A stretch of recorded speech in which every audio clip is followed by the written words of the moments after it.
Up first, we have a keynote address on topic Top Trends to Watch in Cybersecurity. Ladies and gentlemen, please welcome Director of Security Engineering, Google, Ruchi Shah.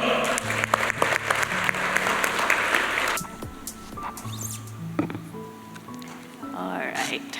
Good morning, everyone. How is everyone doing? How's the energy? Check, check. Can you hear me?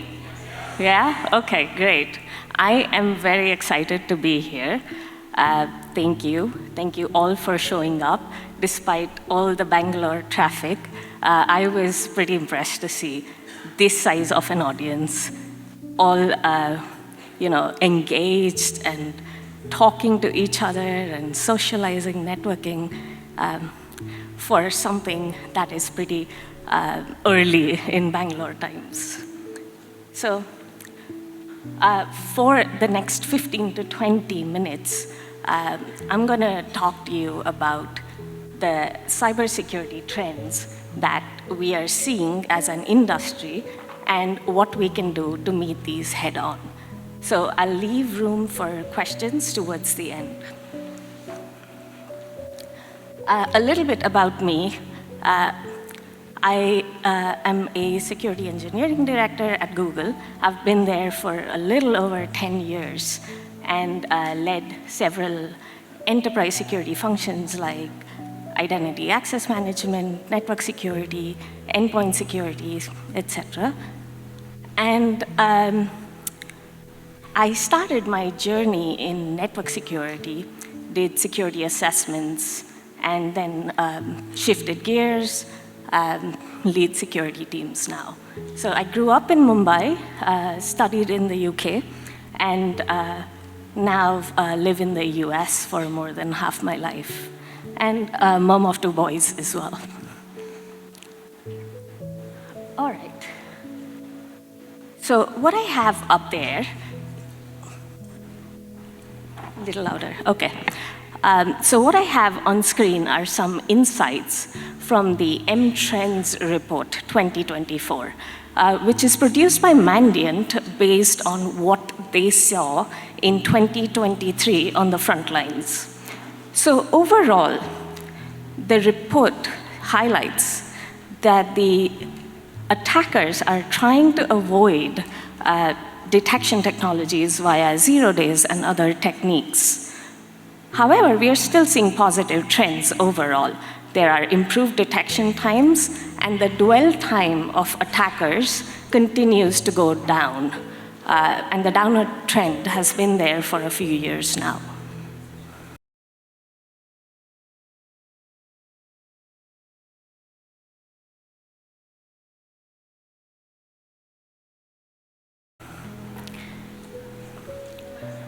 So why am I telling you this, and why are we talking about trends? The security landscape is constantly evolving, and it's important for us to stay up to date so that we can take steps to shift left and move into prevention where feasible. The threat landscape is pretty dynamic, complex, and we expect that these trends will continue into 2025, and preparing and responding to these threats will require us time and effort to do the tabletops, lay out the training, lay out the vigilance. And then it allows us to do the risk management. So boards use these intelligence information to be able to make the decisions for the organizations. And then finally, to be able to share the best practices and to raise awareness. So here are the trends that I have. They're in no particular order, and they are in this sort of order just so it's interesting for our discussion here. Remote working. We touched on it a little bit as we were even talking. So COVID forced most organizations to move their workforces remote overnight. What that did is it expanded the perimeters dramatically, and the risk profile for these companies changed. So how are we, as an industry, combating with the remote working challenges?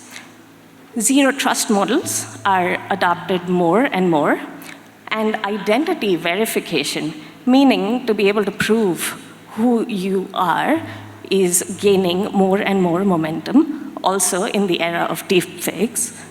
And then asset management became so critical because it's the cornerstone of any zero trust model. Zooming in on zero trust. So what I have up there is a model, and it looks complicated, and it can be, but the concept is really straightforward. The idea here is that no person or device or network enjoys inherent trust. Trust that allows access to information has to be earned and continuously verified. So on the left-hand side, you see two nodes, one to verify identity and one to establish device trust. A bunch of more contextual information is added to these access requests, such as IP, location, etc., as it passes on to the rules engine. The rules engine then takes this information and then determines whether it should block access or provide access to the data and apps behind it. So multiple factors were used in this decision-making, and that's the whole concept of zero trust.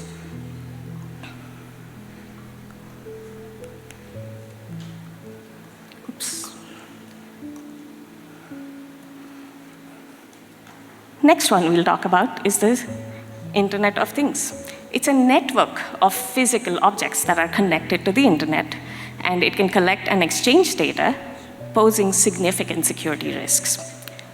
Common risks related to IoT are primarily because of how they make very easy target. Many of these devices are very insecure, they don't encrypt information, they are not providing advanced authentication methods, and they lack security updates at times. So, and the scale is pretty massive here. We are estimating 64 billion devices by 2026. So how do we combat these IoT risks? The key here is to be able to segment and isolate these devices into their own networks, and having an asset inventory as well as a minimum security baseline for what you can bring on these networks.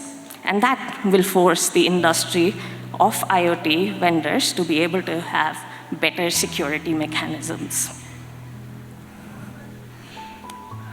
Moving on to zero-day attacks. This is an attack that exploits a vulnerability in software that is not yet known to the software vendor. So that means there is no patch available. And there are a number of reasons why zero-day attacks are becoming more and more common. First of all, the supply chain is becoming more complex. There are so many dependencies in an application now that a vendor is not able to keep that potential of vulnerabilities ready and be able to track them. And another reason why they are thriving is the whole market of 0 days. It's very, very advantageous and beneficial. So in 2023, we tracked a combined total of 97 0 days. And that number surpassed the 2022 number by 50%. So this is definitely one trend that is going up. And one of the largest ones we have seen is Log4j. But overall, 0 days are a serious threat. There's no real defense other than staying up to date on the software that you have, as well as being able to use some security software that is able to provide you defenses at that moment, such as web application firewall, etc. Let's talk about ransomware. This is a type of malicious software that threatens to publish or blocks access to data or computer system, usually by encrypting it. And the victim pays ransom fee to an attacker. And most of this comes with a deadline. So if the victim doesn't pay, the data is gone forever. And this has been a threat posed to our critical infrastructure across the world. The way these attacks work, it finds a vulnerability in the security posture of an organization, and then it goes after that. In case of Colonial Oil Pipeline, if you remember that one a couple years ago, what happened in that use case? Apparently, compromised credentials of an employee were used to get into the infrastructure. And the key control missing here was 𝗕𝗏𝗴 to get on the VPN of that environment. So that gave a hole, and that then led to all the ransom. So it's a successful business model here because it mostly deals in cryptocurrencies, and tracking that down is really challenging. How do you protect against ransomware other than maintaining a very good security posture, following best practices? Backing up data regularly, checking that is one critical control here. And also staying aware of what type of attacks are happening, so you can then be on the lookout for those. Supply chain security. It's the practice of protecting systems, processes, and data that make up the supply chain from any unauthorized access. So these can be large-scale attacks that infect legitimate software that is distributed widely. So the challenge here is difficult to know how widespread an attack is. And the security risk associated with a supply chain attack is the cumulative risk of all of the dependencies of that software that is then used. And the first step in combating supply chain security, it's to do the risk assessment as well as the due diligence of your suppliers.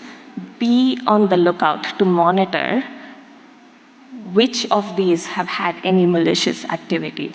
And lastly, which is really important, is we start aligning to industry frameworks such as SALSA, NIST, CSF, because we do need a common language to say how secure a software is. Though we just can't say it's very secure, a little bit secure. We need a way, a framework to be able to talk about these. Next one, we move on to social engineering. These attacks, such as phishing, etc., they're not new attacks. They've been out there for a while.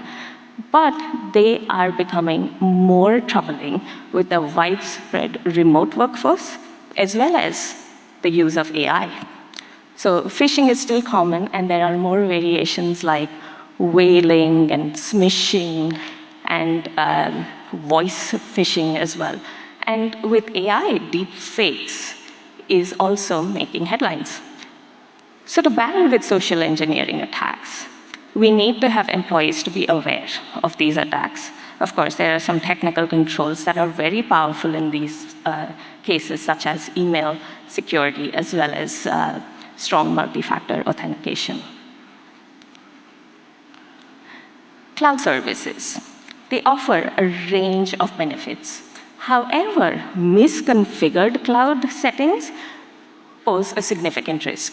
So attackers are targeting weakly implemented identity and access management practices and credential storage to then legitimate credentials are stolen, such as cookie theft, session theft, and that circumvents even MFA. So some of the challenges that these organizations are facing today are just being able to keep up with cloud practices, cloud security practices, and it can be harder and harder to protect these hybrid environments that have an on-prem environment as well as a cloud environment. So now you have to protect multiple entry points into your infrastructure. And some challenges that we can mitigate is to be able to have more comprehensive security architecture and a roadmap set up. Data privacy. One of the key data security trends is the rise of data privacy as its own discipline. Numerous high-profile cyber attacks have led to the exposure of PIIs in huge numbers. And this, coupled with introduction of stricter data laws worldwide, means data privacy is increasingly being prioritized. And organizations that don't comply with these regulations run a risk of fines, bad publicity, loss of customer trust, and in some cases, even existential risks of that company entirely disappearing. So how are we getting ahead of this curve? How are we protecting this? So increasing number of organizations are setting up, establishing their own privacy programs, hiring privacy officers, and then doing privacy impact assessments to then be able to prioritize, get funding, and go after these risks. We are also seeing the consolidation of security and IT because there is a constant need to save cost, to have more efficiency. And this gives better visibility and control in order to detect and respond to threats. But it's also challenging because there are integration challenges, cultural changes, etc. So this one is a very dependent on your organization, the budget you have, and where the roadmap goes. There are a number of reasons why we are seeing cybersecurity talent shortage. The increasing complexity of these attacks means you want more skilled workforce.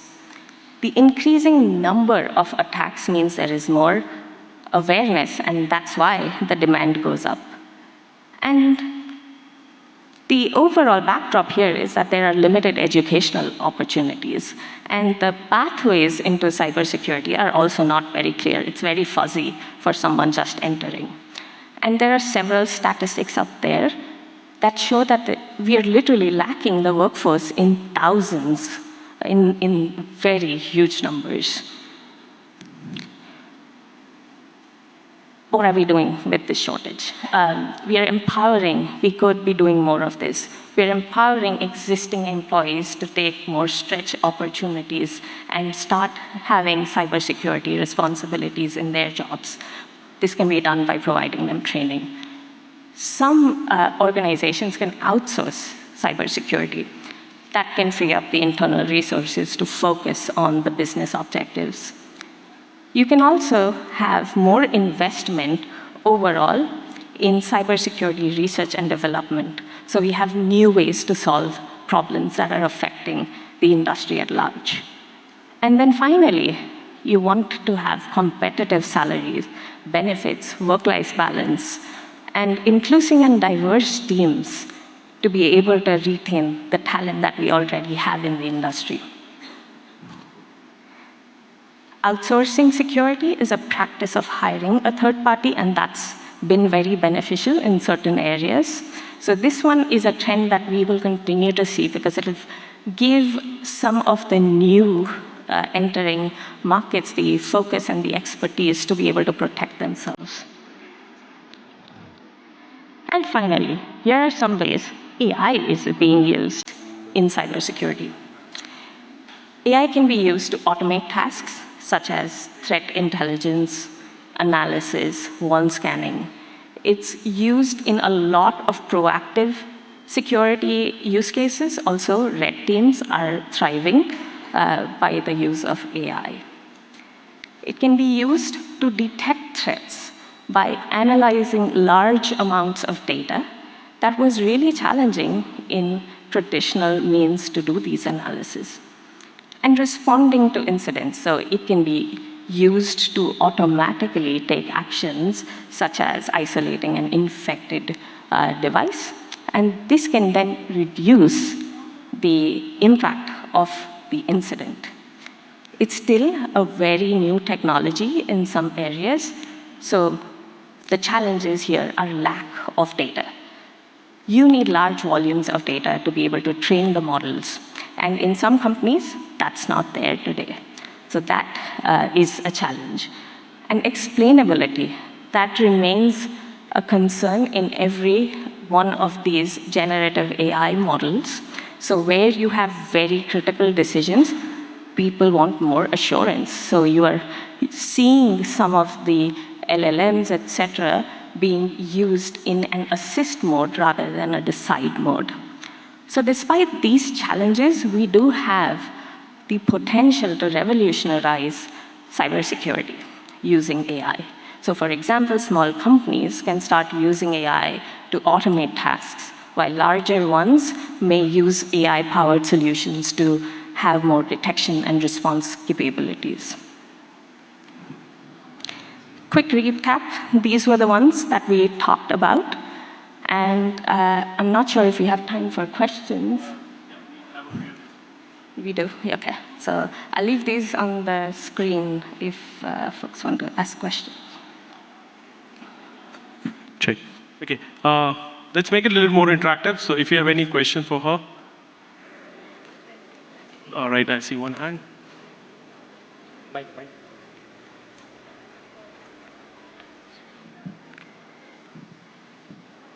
Please introduce yourself. My name is Girish. I work with SAP. Thank you very much for that detailed presentation, quite interesting. Just from your experience perspective, out of all these 12 trends, what do you think has the most critical business impact, and what initiatives can organization take proactively to address some of these high impact trends? I think all of these have a role to play. I do believe that having a zero trust model of sorts in the identity access management infrastructure goes a long way, because it sets you up very centrally to be able to make the right kind of extensions in your environment. And then you can extend this as you move to cloud, as you have hybrid clouds, etc. So I think if there's one protection side that you must have on your roadmap, if you don't, that would be one that I would take on.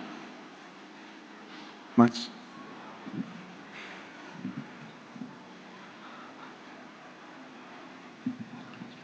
Thank you very much for your detailed presentation. The question is related to data privacy. Now, as Madam correctly said, 134 countries we are talking about, right? Come out with a kind of different regulations, etc. Now, how do you really look at that? Because each one varies, right? You take one definition of a child. A particular law talks about 18. Yesterday, New York talks about 13. India talks about it. So how do you handle this? What kind of impact assessments, right, as a best practice? I'm going to defer that question just for a little bit to the next panel, because that focuses primarily on data privacy, and we have some experts here who will be able to dive way deeper. Thank you very much. Thank you. Just in the interest of time, I believe. Yeah, just interest of time, we'll stick to the 2 questions. Thank you, Ruchi. Thank you so much.